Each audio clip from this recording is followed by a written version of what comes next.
Welcome back to Figure It Out. It is time for us to finish this 4-base challenge. I have one base left to put on this 8-inch by 10-inch board, and I let you guys vote on it. And by the narrowest of margins, we have decided to do a rooftop Batman scene.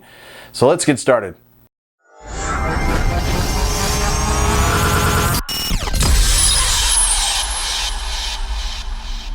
When I originally started planning this build, I thought I might do something from the Batman movie that just came out. But as you can see, there's not a lot of rooftop Batman going on in that movie. It's very plain. So I found this Batman figure from the Three Jokers and thought that's kind of the quintessential Batman. So let's put him in a diorama and see what we can do. For this particular diorama, I'm going to build up the base. I want to make it taller to make it look like it is a building. So we're not going to just have the flat just 1 inch off the ground. I'm going to build it up about 4 inches and put sort of the sides of the building, including this brick facade, which I'm going to work on right now.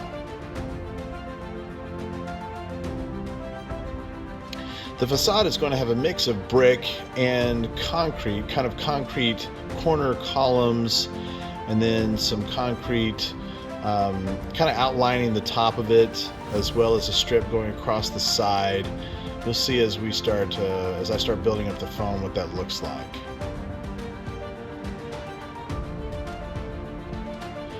I'm just going to paint the bricks before I get into the concrete additions on. I'm going to paint the brick first because it's too hard to paint once the concrete strips get put on. So we're just going to go ahead and give them a little bit of a red base. And now let's paint some individual bricks up, both some lighter colors, and I'll come back with a darker color on some other bricks just to give it some variation.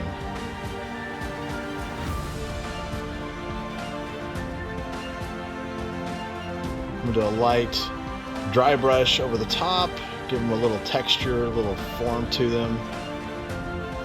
We'll eventually come back with some dark wash, but I'm going to add these little corner pieces. These will look like concrete when I'm done. I started getting to this part of it and forgot I needed to put the mortar on, so I took a pause and just put the mortar on before I got the rest of the little concrete strips on there. That mortar is just sanded grout. It works pretty well and hardens great. You do have to put it on wet, and then you take a sponge and wipe the rest of it off. Now I'm putting those little other foam pieces. These are going to be the concrete. I wanted to hang a sign in this diorama, so I printed out a kind of a Gotham font and glued it down to some foam. Now I'm just going to sort of slant cut this sign, see what I can do. I wanted to try to make this kind of smooth if possible. What I did find out is that it's not possible, and so I kind of opted for more of a weathered sign look. But you can get what I'm trying to do. I'm cutting it at an angle to make it look like a relief sign, if you will. This actually was kind of fun. I really enjoy just sort of working with stuff like that, but instead of looking like a real clean sign, it looks a little bit more like a wooden sign that's aged and weathered. So I'm just going to go with it. It's pretty good. So as always, foam gets a brush of the Mod Podge black paint, just hardens it up a little bit before we put any other paint on there. Use that as a primer. One of the things I want to do is I want to create a concrete look on the top of that foam, so I'm going to actually use just this old cereal box, cut it into some squares, make it look like some flat roofing material has been put down, this concrete roofing material. That little hole there is going to be where I'm putting the fill pipe for the water tower that I made in a previous video that I'm using in this diorama. Painted the first layer on that concrete. Now I'm just going to stain it up with some black wash, get some different variation colors in there. I'm just pushing a lot of water into that paint to make it look right.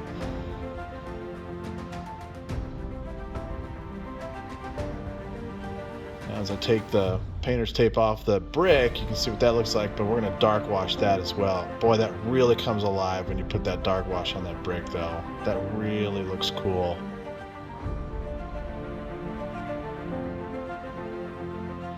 Now I'm going to start working on the bat signal, and I'm going to make a wood base for it.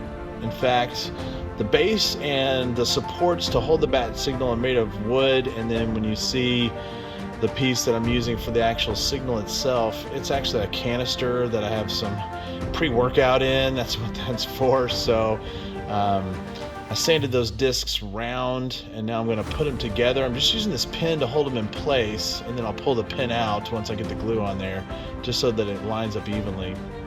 Actually, using the same pins, but I'm going to use those to hold the canister on. So just gluing up these little side supports, these little 45-degree angles that I've got going on. Use those pins. I'm going to push them into that. You can see that canister. I had some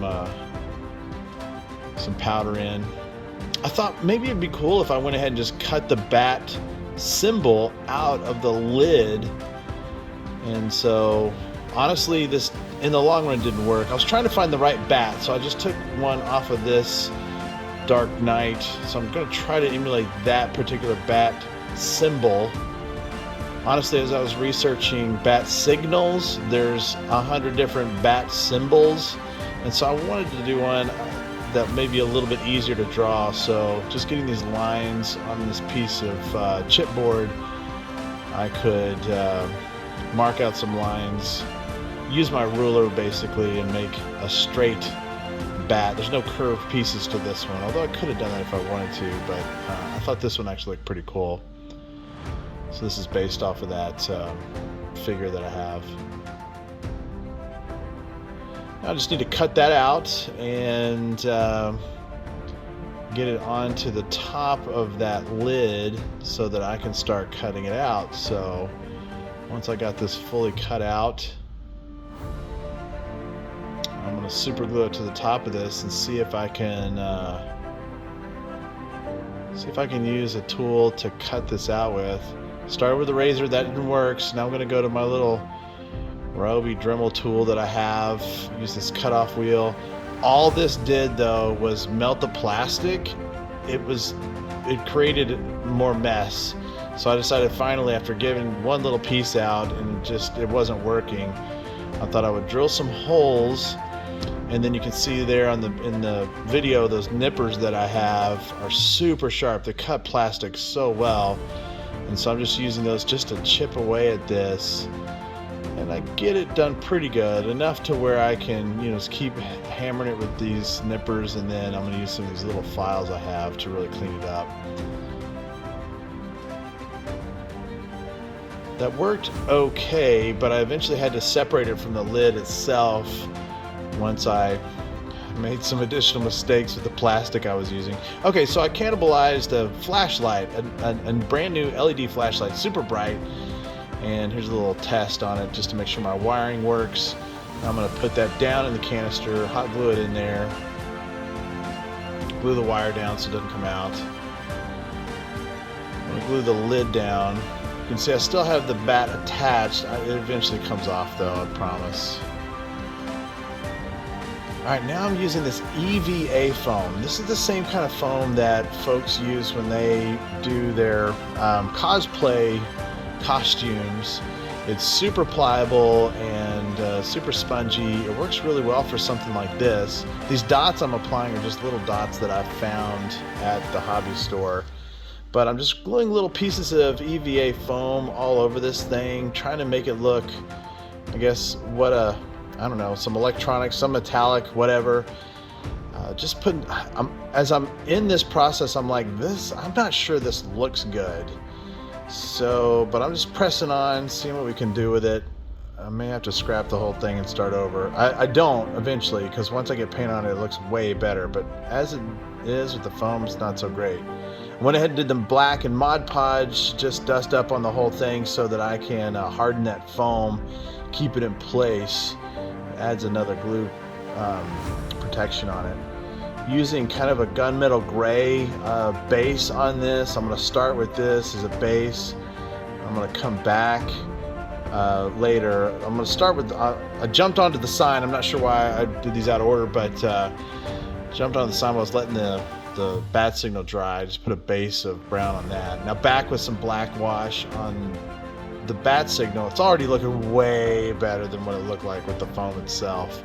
And now I'm using this metal dry brush. Gosh, that pops so well. One of the things I've learned as I'm doing this metal dry brush is if I hit the strokes kind of in the same direction and hit those high points first, it looks really good. Back to the sign, I put a really light whitewash over that brown, and now I'm putting some gold on there. My thought was, okay, it's a weathered sign, but maybe it was something great in its heyday, so let's do some gold, but maybe it's all kind of wearing down, wearing off. I'm not sure that worked, but so I did pull that bat off of there, and I put it on this piece of plastic and put it on there. It's actually a base to one of my figures, so it fit perfectly on there. I'm not sure how. Gluing that down, and now I'm just going to glue the pieces into this diorama. Here is the water tower that I did in the previous video, which now I've got that drain pipe on there that I'm threading the lights through, because I've got a light for the sign and a light for the top. Now I'm just going to continue to dirty up the top of the base. I'm putting these tiny baby leaves I found, gluing those down like, I don't know, are there leaves, I guess, from Central Park, New York, Gotham, whatever. But here we go, finished stuff. Looks good.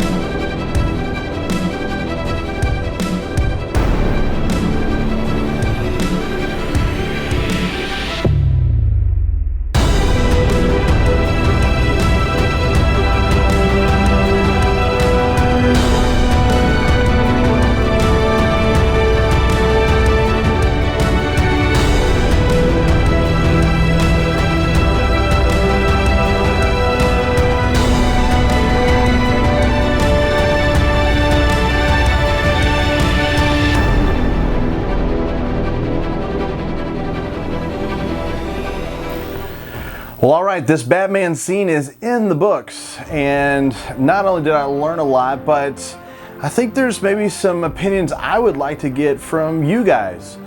You know, normally when I get to this point, I'm usually like, hey, I really love this build, and it is true. There's so much that I appreciate about this particular build that I want to get to, but there's some things that I struggle with a little bit, and so I would love to get your opinions on it. Well, first, let me tell you about the things that I really like. Well, it was a lot of fun to build this bat signal. You know, just putting the little details on it out of that soft foam and painting them up to look like metal. When I started putting it all together, I was really like, I don't know if this is gonna work. It doesn't look right. But once I got the paint on it, I mean, I just really think it looks really decent. Now, here's something that I learned that if I could do it all over again, I would do it 100% differently, and that is when I put this piece of plastic over the top with the bat symbol on it, I used super glue. And what happened when I encased that super glue, I guess in this container, the vapor from the super glue drying on the inside clouded the glass, or it's not glass, but clouded the plastic. I did not know that would happen. Well, to try to pry it off at this point, it's nearly impossible. I don't like it that it has that clouded effect on there. Another thing I'm a little conflicted about, the actual building structure itself. I think the concept, the design is right. I like the concrete kind of wrapped with, you know, have the brick around the bottom, which, I don't know if you can see, let me lift it up a little bit. It has these brick strips. I thought that those turned out really well. And then as I started painting the concrete, as I was painting it, I started thinking, am I making this too dirty? Like, I mean, I get it, we're supposed to be in Gotham and it's this, you know, hey, it's a city nearly destroying itself, blah, blah, whatever. But maybe I should make it a little cleaner, and I didn't know if I missed the balance or not. But you can see the close-ups that of what it looks like. I don't know. I mean, it definitely looks dirty, and I think there's a lot of value to it when I've put the leaves down on the top. I mean, it does look like what I imagine a rooftop in New York looks like. I don't know. Never visited the roofs, so I have no idea. But I don't know. I'd love your opinion on that. I think for what it is, for what I did, it looks good, but is it too dirty? Anyway, putting the tower, the water tower on there, I mean, just really, that's really the highlight of this piece, and we did a whole video on that, and so that's a huge part of it. The other thing I really like about this build, though, which is completely different than the other dioramas I've done, is that this is more of a very fluid display. Because honestly, I can put Batman and others on this rooftop kind of in any configuration I want. With every other build that I've done so far, those builds tell a story and the figures don't really move. I mean, here's where they go and that's it. But with this one, I can, tell a story. I've taken some pictures with, Deathstroke and Batman and a couple others from the DC universe, and just, I can do anything with this. Anybody wants to meet Batman up on the rooftop by the bat signal and duke it out, well, we could do that. Or, Batman and Robin, or Batman and Catwoman. One other thing that I struggled with a little bit was the sign. I thought the carving out of the letters went well, but my original intent was to make this a very polished sign. But honestly, without a 3D printer, which I do not have a 3D printer, I think it would be really, really hard to, out of foam, carve something that's going to be that precise. To carve it. Now, maybe I could figure out another way to make a sign and make it really sleek. But for what I have and the tools that I have, I think the carved out sign, it turned out pretty good if I want a sign that's kind of derelict, that's kind of run down. And that's where I tried to do the paint job, where I was like, okay, it was white and bright and gold originally, but now it's faded and kind of grimy. And so I tried to go for that look. I'm not sure if I hit that effect or not. So that's what I'm saying. There's so much about this build that I like, and then I'm like, I don't know. So I would love to hear your comments on it. Not fishing for compliments, always looking for constructive criticism, always be nice, thanks. I'm gonna put a lot into this, so, but overall I do enjoy this, and what I enjoy about it is I enjoy the dynamic nature of it, and I'm looking forward to putting Batman, maybe getting a couple of the figures and seeing how we can pose them. Maybe we'll just hang, I don't know, all the whole Justice League can meet up here, whatever, that could be cool. So we'll just do something like that. I don't know. Well, hey, as always, thank you so much for watching Figure It Out. You guys have been so kind and supportive online. I always appreciate that. Please, if you have not subscribed to the channel and you've made it this far, please subscribe. And any of your comments, I welcome them. And well, thanks for being here. And I've got a bunch of projects lined up. I've got some things that I want to do that might be a ton of fun. So stay tuned. We'll see you next time on Figure It Out.